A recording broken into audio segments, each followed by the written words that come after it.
Vou aqui apresentar este vídeo. Como nós podemos ver, aqui temos os pescadores, do modo geral em São Tomé e Príncipe, mostram alguma preocupação que têm em relação à escassez de peixe na nossa praia. Além deste vídeo, nós também temos no YouTube, encontrei pelo menos um vídeo feito por Sr. Trabulo, que é muito conhecido em São Tomé e Príncipe, onde este entrevista um conjunto de pescadores noutra praia, em que aqueles também mostram a mesma preocupação junto em relação à quantidade de peixe que eles atualmente pescam em comparação com o passado. Então, vou fazer esse vídeo para mostrar, não propriamente para criar mais um vídeo alarmante, mas para que nós podemos cogitar as possibilidades e ver o que é que podemos fazer para eventualmente melhorar essa situação. Antes de tudo, devo dizer que essa situação, que provavelmente deve ser novidade para si, ela não é propriamente novidade para todos aqueles que moram junto de zona pescatória. Digo isso com base na minha experiência. Nasci em Pantufo, cresci em Pantufo e lembro-me de, com alguma frequência, ouvir os pescadores em Pantufo de dizerem e mostrarem alguma preocupação, sobretudo em relação à necessidade destes de terem que recorrer a recursos maiores, nomeadamente motores mais potentes, utilizar mais combustível para irem mais distante da costa para poderem eventualmente fazer a pesca, conseguir capturar peixes de dimensão considerável para depois de pôr no nosso mercado. Além dessa, então, nesse sentido, eu estou a fazer esse vídeo para nós vermos, quem sabe, possibilidades que podemos considerar para melhorar a nossa situação. Depois de ver o vídeo, eu considerei, pus-me a pensar, e são problemas que eu venho considerando, e assim vai. Então, eu considero que nós, em Santo Tomé e Príncipe, devemos considerar a possibilidade de solucionar ou mitigar essa situação em três variáveis, vamos dizer assim. Primeiramente, através da intervenção do ponto de vista estatal, particularmente para todos aqueles que assumem cargo ministerial em São Tomé e Príncipe, ou eventualmente algum cargo de diretoria associado especificamente com a vida marinha. Estes naturalmente saberão explicar muitíssimo melhor que eu, saberão encontrar soluções mais adequadas do que eu. Ainda assim, vale a pena realçar a importância destes, nomeadamente quando estão a assinar os contratos que nós em Santo Tomé e Príncipe precisamos, porque precisamos de verba. Estou a falar dos contratos que Santo Tomé e Príncipe tendencialmente assinam com as grandes organizações internacionais que trazem frotas pescatórias para fazer pesca nos nossos mares. Como nós podemos ver através desse vídeo, alguns pescadores realçam que algumas dessas frotas fazem pesca mesmo muito próximo do nosso litoral. Então, ou seja, eles com as suas embarcações conseguem, onde eles costumam pescar é onde essas embarcações, essas frotas pescatórias estrangeiras também acabam por fazer a pesca utilizando técnica muito mais avançada que conseguem capturar maior quantidade e quase deixar pouca quantidade de peixe para esses pescadores. Então, nesse sentido, é claro, vocês que fazem parte de organizações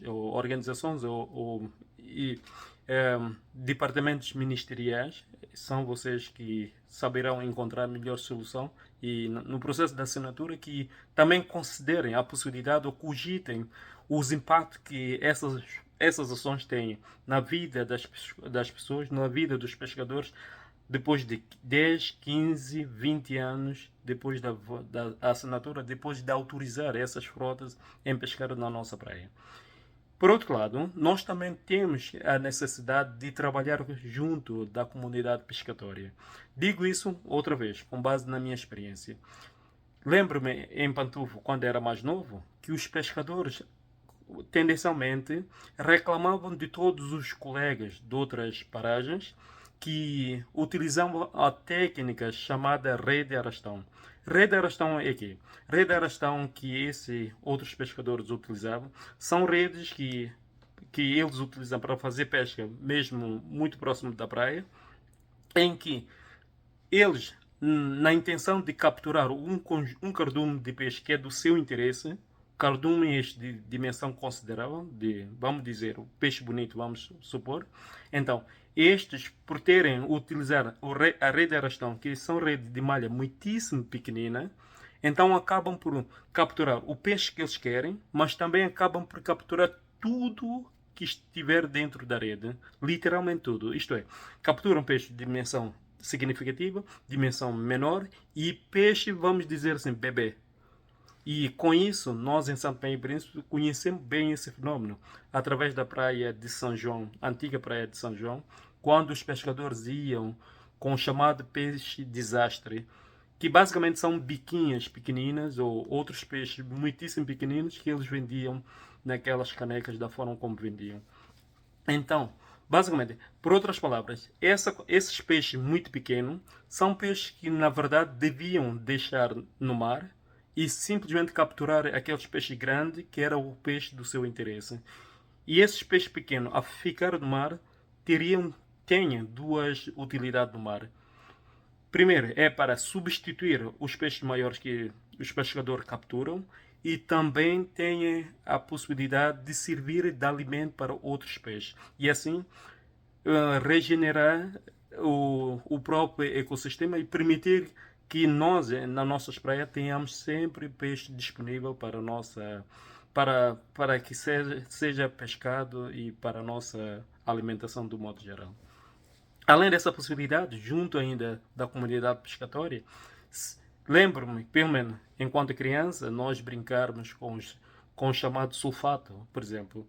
Quando o mar esvaziava, geralmente sabemos que mar a esvaziar cria-se pequenos lagos nas praias, sobretudo na zona onde tem pedras. Então, nós, enquanto criança, brincávamos com sulfato, ou seja, punhamos sulfato e tudo que estava no lago morria. Acabava por capturar tudo. Literalmente tudo, inclusive o próprio coral.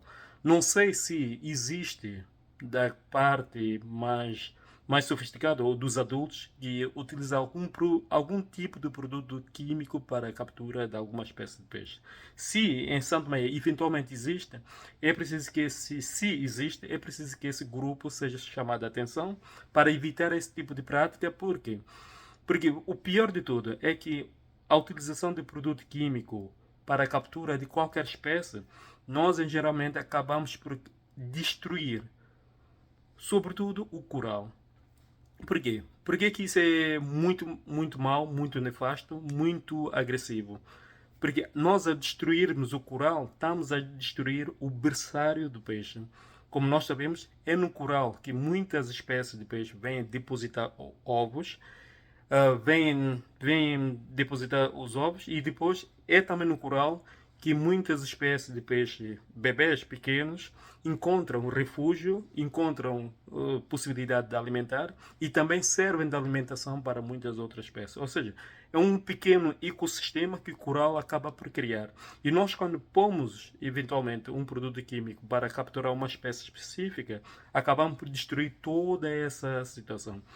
Isto atualmente é uma situação que está a acontecer não por causa da utilização do produto químico, mas por causa de uma infestação que está a acontecer agora na grande barreira do coral, por exemplo, em Austrália, onde existe um micro-organismo que tendencialmente de anos para anos está a matar grande quantidade de coral e com isso está a fazer desaparecer grandes quantidades de espécies de peixe junto da grande barreira de coral em Austrália. Então, nós em Santo Tomé e Príncipe, se eventualmente existe alguns pescador ou alguém que esteja a utilizar esse tipo de prática, recorrer a produtos químicos, devemos chamá-los a atenção para evitar isso. E depois, além dessas duas abordagens, tanto a intervenção do ponto de vista estatal, intervenção junto da comunidade pescatória, é preciso que nós em São Tomé também tenhamos atenção e, e mais importante, observamos as grandes boas práticas que existem nas outras paragens a nível mundial. Pelo menos posso dar exemplo de duas em que sei. Por exemplo, uma delas é que São Tomé não tem essa possibilidade, é verdade, mas vale a pena realçar. Que é, por exemplo, muitas regiões a nível do mundo, quando certa embarcação ou barco não tem mais utilidade, não se pretende utilizar ela para coisa nenhuma, então eles costumam afundar esse barco numa determinada localização para que esse barco sirva como, como base de proteção, base onde os peixes encontram refúgio, encontram meio de reproduzir e assim criando um mini ecossistema para a regenerização da várias espécies de peixe através desse barco que é afundado. Além disto, eu também sei que no Sudeste Asiático, se não estou no erro, o Timor-Leste, lembro de ter assistido num desses canais como o Discovery Channel e de uma situação curiosa em que eles organizavam a comunidade, mas o próprio Estado organizavam e criavam uma estrutura em que eles, a uma determinada distância da praia, acabava por ancorar essa estrutura no fundo e era uma estrutura flutuante em que essa estrutura era concebida de tal forma que permitia que peixes encontrassem refúgio lá e assim algumas espécies de peixes podiam reproduzir lá e com o tempo, naturalmente, ao reproduzir isso transforma em peixe pequeno que serve de alimento para outras espécies, além dela própria vir a substituir os peixes maiores que são capturados mais tarde. Então, nesse processo, acaba-se por criar um micro ecossistema que os pescadores, quando precisam de dirigir a pesca, já não têm necessidade de ir a muito fora da praia, ao alto mar, mas sim ficar muito próximo dessas estruturas ou dessa jangada e assim fazer a captura de peixe e voltarem de forma mais segura para casa.